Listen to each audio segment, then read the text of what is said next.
This is the Lone Crater YouTube. We hope this video helps.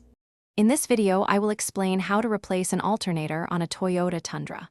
First, gather your essential tools, including a complete socket set, various wrenches, and a battery terminal cleaner.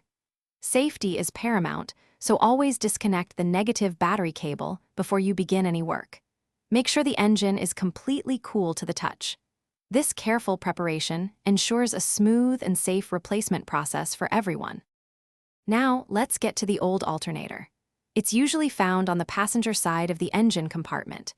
You'll need to release the tension on the serpentine belt using a breaker bar on the tensioner pulley, then carefully remove the belt from all pulleys.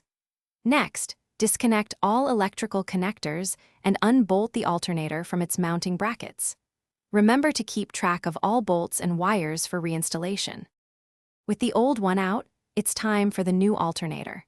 Carefully position it into the mounting brackets and secure it firmly with the bolts you removed earlier. Reconnect all the electrical wires, making sure each connection is snug and secure to prevent any issues.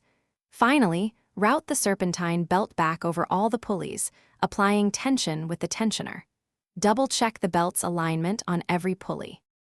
Almost done, reconnect the negative battery terminal, ensuring it's tight and secure. Start your Tundra and observe the dashboard carefully. The battery light should turn off, indicating the new alternator is charging correctly. Listen for any unusual sounds or squeaks from the engine bay. If everything looks and sounds good, you've successfully replaced your alternator. Great job on this important repair. Thanks for watching. Consider subscribing if we helped you.